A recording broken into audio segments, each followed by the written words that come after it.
So now you graduate high school or it completes, or you get a check plus and you're done. However that works with the alternative school. I went to another alternative school after that. I went to the alternative school to public school. Okay. And then got accepted in 10th grade to go to a private school. Okay. But on scholarship. Oh, all right. I think I amazed them with some of my interests, and I think I wrote a really good essay of why I should get in, and I got pretty much a full ride at this private school because of that.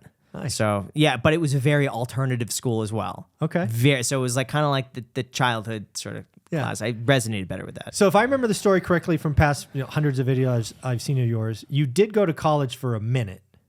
Wasn't for you. Is that fair? I can't quite remember. No, I wanted to go to Pepperdine. Okay. I wanted to go to Pepperdine, and that was the only college I wanted to go to, okay. and I was so set on going there. And the reason I picked that is because I thought the campus was really nice. And at the time, I really thought that like I had what it takes to get in because I could wow them with my skills. I didn't have like good grades. I think my SAT was horrible. Wow. But I just thought that I had what it would take, and they didn't accept me. Okay. And at that point, I was kind of scrambling to figure out what to do. And around that same time, I think it was like right before then when I found out Pepperdine denied me. Like our school kind of finished in February of the calendar year, but we didn't technically graduate until like May or June. So there's this weird like kind of in between where you didn't have to show up to classes, but like you're still kind of like enrolled as a student in high school. Mm-hmm. And I got a really brief job doing data entry at this precious metals firm. And all I knew, I just wanted to be something with investments. Okay. And I thought I was really into coin collecting. It kind of makes sense that like precious metals and numismatic coins, and this would be an easy in. And I thought I could work my way up in this company. And I just cold emailed them, and they got back to me, and they hired me to do the very basic data entry at $8 an hour. Maybe it's like $7.50. Whatever the minimum wage was in 2008 was what I got paid. Okay. And it was just a terrible job. That was 6 weeks there.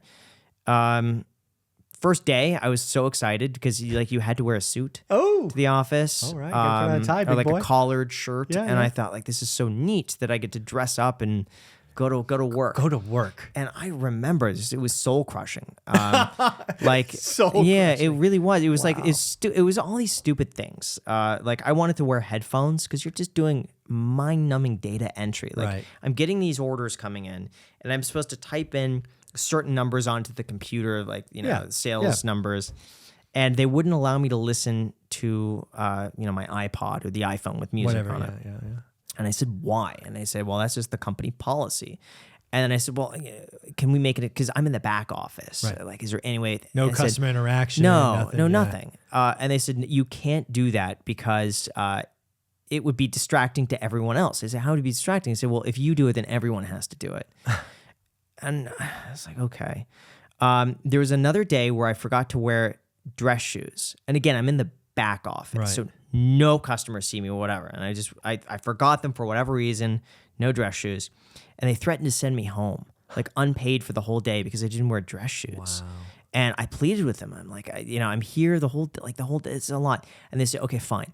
If you just make sure not to walk through these certain sections, we'll let you stay today, but you can never have this happen again. Wow. And then I got in trouble twice. One was I went to there's like different managers, so you have to like work your way up. I went to like the lower manager, and I said that we should replace the styrofoam cups with paper because the styrofoam cups are bad for the environment, and they were like really small, and everyone, it just basically just gulps down like a little thing and throw them away. Right. So I said we should do paper cups, and I was just told that's not your place. Don't be focusing on that. Focus on your work. That was discouraging to me. Yeah. There was another one where I went up to the CEO of the company. This is like I had just started like a few days. And I walked, like his door was open. He was not on a phone call. He was like looking at a piece of paper, but not busy whatsoever. Okay. Had the TV on with, talking in the background. And I knocked, and I think his name was Michael. And I just knocked, and I said, hey, I just want to say hi. I want to introduce myself. My name's Graham. I just started. I just want to say I'm really excited to work here. Thank you so much for the opportunity. If there's anything that you need that I could do, like I'm here to help. It's a really nice one. Yeah. And I just want to introduce myself. It's great to meet you. And he looked up and he's like, thanks, I really appreciate it. And I thought that went well. Yeah. Well, later that day, I got a call. And I had to go and speak with the upper manager, so the guy below him. Right. It said I could never do that again.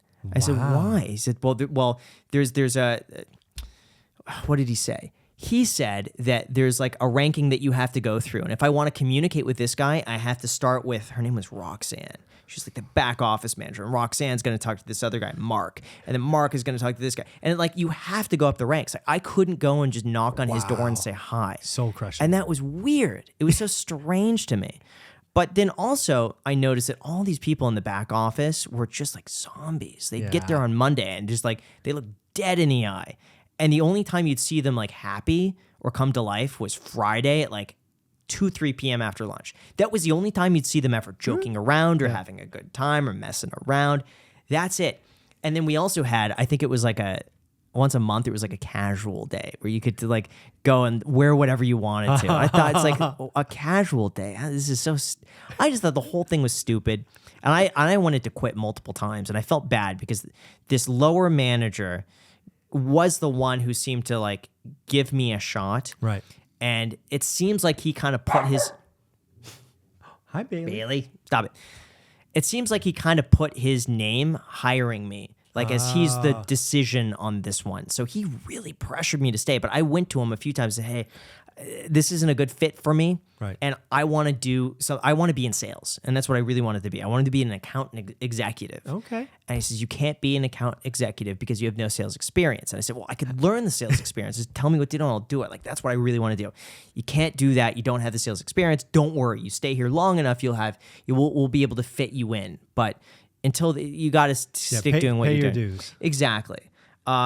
And then I went to him again for some other reason. And I said, hey, I just don't know if it's the right fit. And he gave me this story that made me feel so bad. He said, you remind me of this one guy who I know. And he's like, you're going to have these paths in life. And I'm going to tell you, he sat me down and he told me a story about this guy who, anytime he gets to a roadblock, instead of like working through it and going past it to get to like the other side, right, he'll stop, go sideways, and then try to go around it. And if he can't go around it, he ends up like turning back. And like, so he told me this example of this guy who would like get to a roadblock, stop, and then turn around.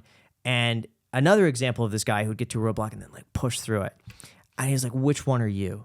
Are you going to be the guy who gets to a roadblock and like stops, or the one who has to, persevere through it? I'll tell you, there's another guy who like quit his job, and I told him he should stay and work through it, and he decided not to. Right. And he ended up coming back years later, begging for his job back because he got a divorce. And we told him like, we couldn't hire you back. You don't want to end up being that guy. Like, you want to persevere through that. But then I was like, oh crap, like I don't want to be that first. I want to be the second guy who overcomes it. Right. So like, I didn't quit, and it kept building up, and then finally I wrote this whole letter, and I went into him knowing that like, this is my decision. I've made it. Like, we're done. 100%. I handed it in, and he I think tried to talk me out of it, and I was over it. But that was so happy. I was so happy after leaving that job. There you go.